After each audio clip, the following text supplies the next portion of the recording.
Coming up on Network Africa, Human Rights Watch says the violence in northern Mozambique has killed 39 people since May. And South Sudan President Salva Kiir to meet his rival and former Vice President Riek Machar in Addis Ababa on Wednesday.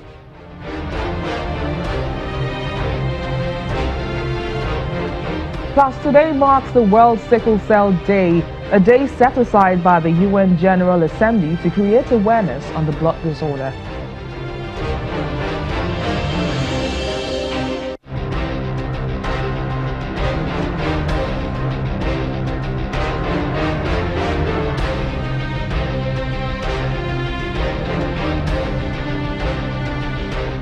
Hello and welcome to the program. I am BC Adebayo. Advocacy group Human Rights Watch says attacks by armed groups in northern Mozambique, where huge gas reserves are being developed, have killed at least 39 people and displaced more than 1,000 since May. Violence first broke out in Mozambique's northern province of Cabo Delgado in October last year, with local residents reporting that gangs armed with machetes attacked police stations, torched villages, and executed religious leaders. The United States Embassy last week advised its citizens to leave the province after attacks increased in the region, where Anadarko Petroleum is beginning to develop a $15 billion liquefied natural gas project. Britain has also advised against traveling to the area. The group implicated is known locally as Al-Sunnah wal Jama'ah and Al-Shabaab, although there are no known links to the Somali group of the same name or any other Islamist movement. Ethiopia's foreign ministry says South Sudan President Salva Kiir will meet his rival and former Vice President Riek Machar in Addis Ababa on Wednesday as part of talks to negotiate an end to a civil war that broke out in 2013. If the meeting goes ahead as planned, it will be the first time the former Vice President and President Kiir have met since the last peace deal fell apart in August 2016. Tens of thousands of people have been killed by the fighting between troops loyal to Mr. Kiir and forces loyal to Machar. The conflict has also left a quarter of the country's population of 12 million either internally displaced or as refugees in neighboring countries. And the Kenyan government says it has resisted pressure from the U.S. to seize assets and wealth belonging to South Sudan's elite. The Trump administration's actions follows the publication of a report in 2016 commissioned by actor George Clooney, which accuses South Sudan's President Salva Kiir, opposition leader Riek Machar, and top generals of making themselves rich while the country has struggled under a civil war of their making. The report found that family members of President Kiir and Mr. Machar reside in luxurious homes outside South Sudan, including homes in one particular upmarket neighborhood of Kenya's capital, Nairobi. It also said that the former army chief, Paul Malong, whose salary was about $45,000 per year, has at least 2 villas in Uganda, in addition to a $2 million mansion in a gated community in Nairobi. In March, the U.S. imposed sanctions on 15 South Sudanese oil operators that it said were key sources of finance for the government. Today, June the 19th, has been set aside as the World Sickle Cell Day. It was established by the United Nations General Assembly in 2008 in order to increase the awareness about the sickle cell disease and its cure among the common public. Sickle cell disease is the most frequent genetic disease worldwide. It's present in 4 continents, in sub-Saharan Africa and in the Maghreb, in Asia, in the Americas and in Southern Europe. It's estimated that 500,000 children are born every year with this severe and invalidating condition, and that 50% of them will die before the age of 5 years. Sickle cell disease is an inheritable genetic and fatal disease causing red blood cells disorders, which has been classified as sickle cell anemia and may lead to death. Joining us now in the studio to tell us about her experience as a sickle cell advocate is Sewasete Ayavga. a sickle cell patient herself. You're welcome to the program. Thank you so much. So tell us, what has your experience been like living with the sickle cell disease? It has been so far a wonderful experience. I can say that I've been a blessed sickle cell patient. I rarely have crises like other sickle cell patients, probably because of the way I was brought up and the way I've been taught to treat the illness. So it's been a wonderful experience for me so far. I got to know about sickle cell. I got to know I had sickle cell when at the age of 3 or 5, when I was in a car and I just started running temperature all of a sudden. So I was taken to the hospital where the doctor had to ask my parents if they knew that I had sickle cell. But my mom didn't know. My mom is a single mom and she's doing so well. She's very fantastic. So my mom didn't know, and they carried out a test and they got to see that I had sickle cell. And for the past 22 years, I can say, oh yes, it has been a very wonderful experience. Okay, so you say you've had a very wonderful experience, but what about those who haven't had a wonderful experience being, patients of sickle cell disease? Could it be related to the level of awareness of this disease in this part of the world? Okay, personally, I feel in Nigeria, the issue of sickle cell is not really treated well. The awareness level is really, really low. And that's why right now there are a whole lot of NGOs that talk about sickle cell and make people aware of sickle cell. So, and the poverty level too, a lot of people are really not aware about sickle cell.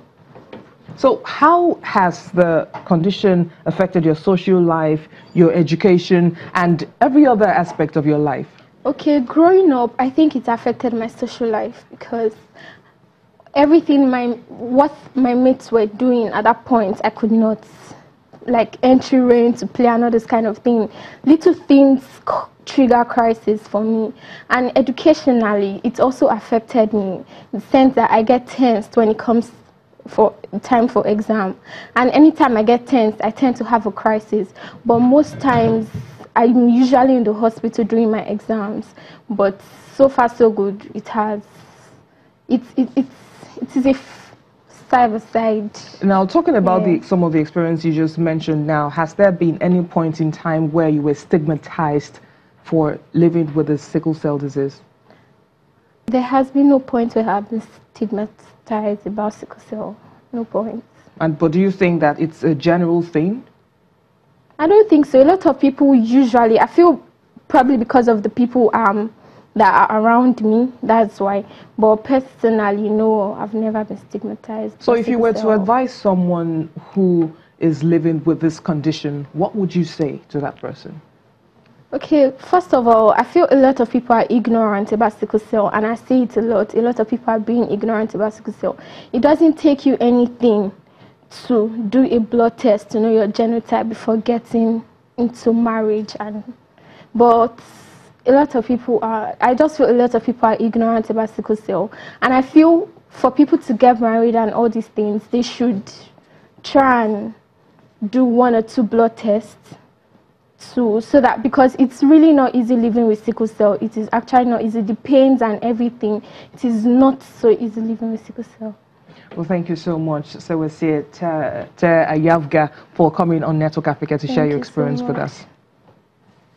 Well, we also have a medical doctor on the phone, and that's Dr. Yinka Okeleji. Thanks for joining us on the program. Now, how can sickle cell disease be adequately managed so that patients can live a better life? So basically, I'd say that it has to be an holistic approach to sickle cell disease. So there are general things that people do to stay healthy, and then there are specifics for patients with sickle cell disease. So we tell patients to protect themselves from things that could be precipitants for crisis. So things like dehydration. So we tell patients to take enough water, because when they are low on water, that's me putting it in layman terms now.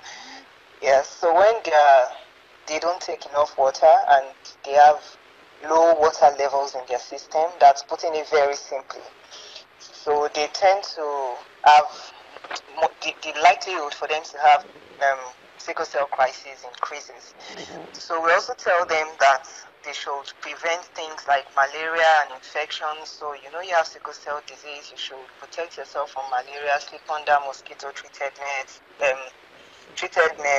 sleep under, cover yourself when you have to go outside in the evenings. Make sure you wear things that will cover you properly, and just do things that would make you less prone to having malaria. Then infections generally, you don't want to have an infection, because anything that makes your immunity go lower than usual, because when you have sickle cell disease, your immunity is not as good as other people generally, and things that would make it even worse, you want to prevent it. So prevent infections generally, make sure you eat healthy, you have adequate nutrition, you have good sleep, and very importantly, go for regular health checks. Or for someone that has sickle cell disease, your doctor would usually give you like a date for follow-up, during which he would have conversations with you about how your health is doing, ask you questions, and advise you on how best to stay healthy. So you don't have to wait till you have the crisis. You want to prevent the crisis from happening. Now, you've given a few tips on how to manage the sickle cell disease, but let's also know how common is this disease in Nigeria, and how well equipped is the country's health sector in dealing with this crisis? We don't have very good data here in Nigeria, but what we have is that we have up to 150,000 children born with sickle cell disease per year, and as many as 100,000 of those children actually die before the age of 5. That's the latest data that we have. How equipped is the healthcare sector in dealing with this? I must say that in Nigeria, our healthcare sector is broken, just like most things in the country. And this actually, okay, so I'll give you figures. For instance, we know that the doctor-patient ratio in Nigeria is as low as 1 to 4,000, meaning you have one doctor to 4,000 people. You can imagine how low this is, and to even think that many more doctors are leaving the country. So I won't say that the country is well equipped in dealing with this crisis. Aside that, there's poor health insurance coverage. We have less than 5 to 6% of Nigerians having access to health insurance. Many people with sickle cell disease are in the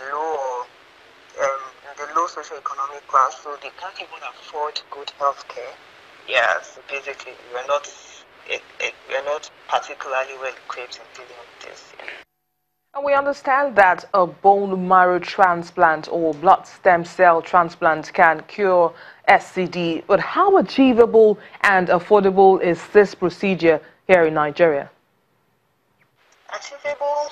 Yes, it is. Maybe not now, but going forward, of course, anything is achievable if people put their heart to it. And so if the government and the private sector put their hands together and say we want to achieve this, absolutely it is achievable. Hopefully with private-public partnership and with more centers coming up in the country, some doctors are returning to the country that have trained outside the country. So we can actually hope that things will get better.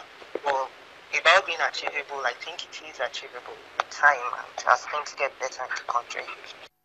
Medical practitioner Dr. Yinka Okeleji, thanks for speaking with us on the program. Now, in other stories now, in East Africa, Mauritius is offering foreigners the chance to obtain the country's citizenship in exchange for a non-refundable contribution of $1 million to the National Sovereign Wealth Fund. Applicant spouses and dependents are also eligible, with an additional contribution of $100,000 per family member. The announcement was made by the Prime Minister and the Finance Minister in the country's 2018 budget. However, the move has been condemned by opposition politicians, and the leader of the Populist Party, Ashok Sobran, says that the nationality of a country is not a product, and it has no price and is in no way a commodity. The Economic Development Board is to manage the scheme, and applicants will have to satisfy defined criteria subject to relevant due diligence. And still to come on the program, 5 migrants drowned off the coast of Libya after rough seas damaged the boats they were traveling on. Please stay with us.